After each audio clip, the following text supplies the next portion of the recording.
हाँ तो बच्चों हम लोग पढ़ रहे हैं क्लास 11th का chapter number 2 unit in dimensions. तो यूनिट ऑन मेजरमेंट या यूनिट ऑन डायमेंशंस की मैं बात करूँ तो आज हम लोग पढ़ने वाले हैं डायमेंशंस के बारे में। क्या होता है ये डायमेंशंस? तो डायमेंशंस का अगर मैं आपको मीनिंग बताऊं, हिंदी में समझाऊं आपको, तो लंबाई, चौड़ाई, ऊंचाई या वो 7 फंडामेंटल क्वांटिटीज जिनको मिलाकर के हम किसी भी वस्तु का आकार मापते हैं, किसी भी ऑब्जेक्ट का अगर हम मेजरमेंट करते हैं, उन सब को मिला करके, उन 7 फंडामेंटल क्वांटिटीज को मिला करके जो टोटल जो क्वांटिटीज का एडिशन या टोटल जो क्वांटिटीज का सम अप होता है, टोटल जो फॉर्मूला बनता है, उसको हम कहते हैं उसका डायमेंशन फॉर्मूला, और उसको हम कहते हैं डायमेंशंस। कहने का मतलब क्या हुआ कि आकार को मापना, उसके डायमेंशंस को मापना कि क्या क्या उसके डायमेंशन है, कितनी बार लेंथ यूज हुई, कितनी बार उसमें ब्रेथ यूज हुई, कितनी बार उसमें टाइम यूज हुआ, कितनी बार उसमें हमने मास यूज किया। तो उन कितनी बार को, कितने टाइम्स को यूज करने वाली चीजें हैं, उसको हम कहते हैं डायमेंशन फॉर्मूला। देखिए क्या है, क्या उसकी डेफिनेशन क्या है। तो डायमेंशन ऑफ फिजिकल क्वांटिटी की मैं बात करूं तो क्या होती है, the dimensions of physical quantity are the powers, mind it, powers की कितनी बार यूज हुई, powers to which fundamental quantity, powers to which fundamental quantities must be raised to represent that quantity. किसी भी क्वांटिटी को मापना है, like mass, like speed, like force, किसी भी क्वांटिटी को मापने में जो 7 फंडामेंटल क्वांटिटीज अपनी थी वो कितनी बार यूज होती हैं, उनको उनकी पावर की फॉर्म में लिख दिया जाता है, उसको हम डायमेंशन कहते हैं। जैसे 7 डायमेंशंस ऑफ वर्ल्ड, हम अपने यूनिवर्स में, अपने वर्ल्ड में बेसिकली ये 7 डायमेंशंस यूज करते हैं किसी भी चीज की मेजरमेंट के लिए। जैसे पहला मैं बात करूं तो हम लोग लेंथ का यूज करते हैं। बच्चों लेंथ का जो डायमेंशन होता है, वो डायमेंशन का रिप्रेजेंटेशन जो होती है वो इस तरह की ब्रैकेट में हम उसको एल से रिप्रेजेंट करते हैं। इसी तरह से मैं मास की बात करूं तो मास के लिए एम होता है और टाइम के लिए हमने क्या लिया हुआ है, टी। सिमिलरली वो फंडामेंटल क्वांटिटीज अपने पास जो 7 हैं, लेंथ, मास, टाइम, करंट के लिए एम्पियर, टेम्परेचर के लिए केल्विन, ल्यूमिनस इंटेंसिटी के लिए सीडी, अमाउंट ऑफ सब्सटेंस के लिए मोल, ये हमारा डायमेंशन फॉर्मूले का रिप्रेजेंटेशन है। तब भी हम डायमेंशंस को यूज करेंगे तो इस फॉर्मेट में हम लोग उसको यूज किया करते हैं। ठीक है, यूनिट की बात करूं मैं तो यूनिट ये आपने पहले सीखी हुई है, किलोग्राम और metre, second and that all. अब यहां से किस तरीके से हम उसको लिखते हैं, तो मैं एक बेसिक एग्जांपल ले रहा हूं कि अगर मान लीजिए मुझे किसी भी क्वांटिटी का, किसी भी फिजिकल क्वांटिटी का डायमेंशन फॉर्मूला लिखना है, तो मैं क्या करूं, एरिया का लिखना है मान लीजिए मुझे।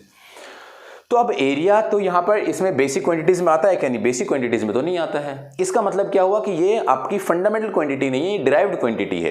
किसको डिराइव करके बनाई गई है, तो किन्हीं फंडामेंटल क्वांटिटीज को डिराइव करके इसको बनाया गया है। तो एरिया का फिजिकल फॉर्मूला क्या होता है, फिजिक्स का फॉर्मूला क्या होता है, तो वो होता है लेंथ इनटू ब्रेथ, यही होता है। अगर ये लेंथ इनटू ब्रेथ होता है तो अब आप देखिएगा कि कौन कौन सी फिजिकल क्वांटिटी यहां पर इन्वॉल्व है। तो यहां पर इन्वॉल्वमेंट किस किस की है, वो हमारे पास लेंथ की इन्वॉल्वमेंट है। ब्रेथ ये भी तो एक डिस्टेंस ही है, तो ये भी हमारे पास एक लेंथ की इन्वॉल्वमेंट है, यानी कि लेंथ को 2 बार यूज किया तो हमें क्या मिल गया, एरिया। क्या यहां पर मास का यूज हुआ, नहीं। क्या यहां पर टाइम का यूज हुआ, नहीं। क्या यहां पर लेंथ का यूज हुआ, हाँ। तो अगर मैं आपको जनरल बातें बताऊं तो हम लोग ये 3-4 क्वांटिटीज ही सबसे ज्यादा यूज करते हैं, इन तीनों को ही।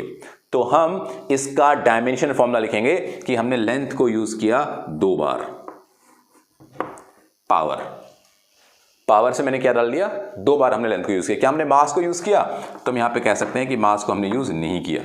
क्या हमने टाइम को यूज किया, हम कह देंगे हमने टाइम को यूज भी नहीं किया। यानी कि जो एरिया क्वांटिटी बनती है उस एरिया में इन्वॉल्वमेंट मास का कितना है, नहीं है। लेंथ का कितना है, 2 डायमेंशन है उसके, लेंथ का कितना डायमेंशन है, 2। टाइम का कितना है, 0 डायमेंशन है। वॉल्यूम की बात कर लेते हैं, वॉल्यूम की बात कर लेते हैं बच्चों। तो वॉल्यूम के लिए क्या लेंगे हम लोग, length into breadth into height, right. और ये तीनों भी क्या है, ये भी तो लेंथ है, यानी कि लेंथ को 3 बार यूज करेंगे तो वॉल्यूम बनेगा। मास टाइम का कोई इन्वॉल्वमेंट नहीं, इस तरह के ब्रैकेट लगाइएगा। मास कितनी बार यूज हुआ, नहीं हुआ। लेंथ कितनी बार हुआ, नहीं हुआ। हुआ यार 3 बार हुआ, टाइम नहीं हुआ। इस तरह से हम लोग डिफरेंट क्वांटिटीज के डायमेंशंस फॉर्मूले लिख सकते हैं। जैसे आप एक और ले लेते हैं, जैसे मैं डेंसिटी की बात कर लेता हूं, राइट। डेंसिटी का फॉर्मूला आपको पहले पता होना चाहिए। सबसे पहले आपको ये पता होना कि डेंसिटी अपनी कैसी क्वांटिटी है। क्या ये फंडामेंटल क्वांटिटी है, आंसर है नहीं, ये एक डिराइव्ड क्वांटिटी है। तो किससे से डिराइव की गई, तो डेंसिटी का फॉर्मूला होता है mass upon volume, mass upon volume. Mass को किससे रिप्रेजेंट करते हैं, एम। ये आपकी फंडामेंटल क्वांटिटी हुई, एम। तो मैंने यहां पर क्या लिख दिया m, और वॉल्यूम का डायमेंशन फॉर्मूला हमने निकाला हुआ है, कितना है L3, बाकी तो यूज होते हैं नहीं, L3। तो मैं यहां पर अगर इसका डायमेंशन फॉर्मूला लिखूंगा तो इसका डायमेंशन फॉर्मूला मैं यहां लिख रहा हूं, तो डेंसिटी का डायमेंशन फॉर्मूला हुआ, मास कितनी बार यूज हुआ, एक बार, लेंथ कितनी बार यूज हुआ, L को ऊपर लेके आएंगे तो -3, और टाइम की बात करूंगा तो टाइम यूज नहीं हुआ। That is the dimension formula of physical quantity density का डायमेंशन फॉर्मूला इसी होता है। इस तरह से हम लोग डिफरेंट क्वांटिटीज के डायमेंशन फॉर्मूलेस कैलकुलेट कर सकते हैं। मैं आपको ये भी बताऊंगा कि क्या यूज है, क्यों हम पढ़ रहे हैं डायमेंशन फॉर्मूले, क्या क्या हम इनसे कर सकते हैं, बहुत खास है, बहुत इंपॉर्टेंट चीज इसमें इससे रिलेटेड है। आप प्लीज इसे लिखिएगा, फिर मैं आपको कुछ फिजिकल क्वांटिटीज के डायमेंशन फॉर्मूले के रिगार्डिंग आपको कुछ क्वांटिटीज बताता हूं।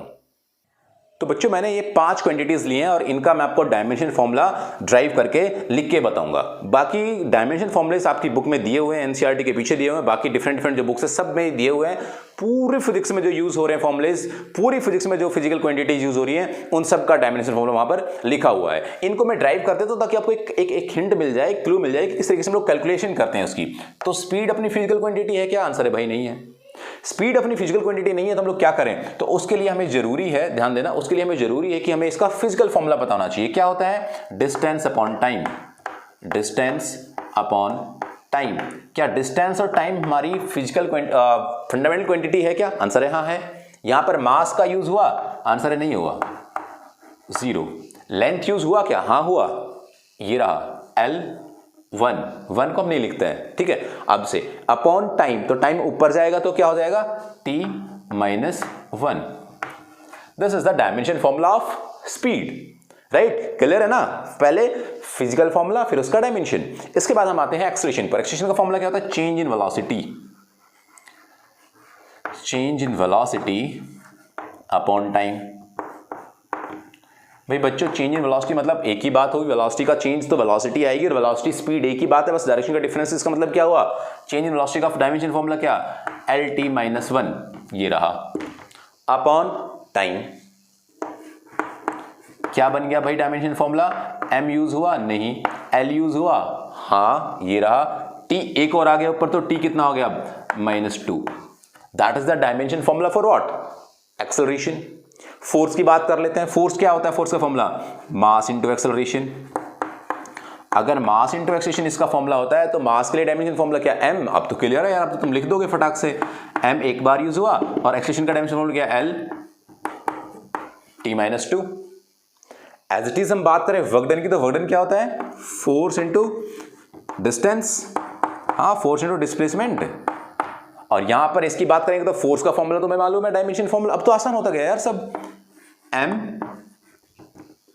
डिस्प्लेसमेंट यानी कि लेंथ 2 बार यूज होता है, तो L एक तो इसका था और एक ये आ गया, तो 2 और -2। प्रेशर क्या होता है? Force upon area. अब आपको इनके भी डायमेंशन फॉर्मूला मालूम है, तो प्लीज आप मुझे कमेंट बॉक्स में प्रेशर का डायमेंशन फॉर्मूला लिख दें अगर आपको ये सारी बातें समझ आएगी। आपको फोर्स का भी मालूम है और आपको एरिया का भी मालूम है। ऑलराइट, कमेंट बॉक्स में लिखिएगा कि डायमेंशन फॉर्मूला इसके लिए क्या होगा। बच्चों, डायमेंशन फॉर्मूला का यूज ये कि हम लोग फिजिकल क्वांटिटी को चेक करते हैं कि वो सही है या नहीं है। हम लोग फॉर्मूला चेक करते हैं कि करेक्ट बना या नहीं बना। हम लोग क्वांटिटीज की यूनिट चेंज कर सकते हैं कि उसको एक यूनिट सिस्टम से दूसरे यूनिट सिस्टम में चेंज कर लें। उन सब पर मैं वीडियोस बनाने वाला हूं, सारी चीजों को बहुत बेसिक से और एक इजी मैनर में आपको समझाने वाला हूं। तो मैं इसमें केवल आपको ये बता पाया कि डायमेंशन फॉर्मूला क्या होता है, डिफरेंट फिजिकल क्वांटिटीज के डायमेंशन फॉर्मूला कैसे डिराइव किए जाते हैं, कैसे वो रिप्रेजेंट किए जाते हैं, कैसे वो लिखे जाते हैं, ये सारी बातें मैंने आपको क्लियर की। अच्छा बच्चों, अब नेक्स्ट वीडियो में अपनी मुलाकात होगी, तब तक आप प्लीज पढ़ते रहिएगा। Keep learning. Thank you very much.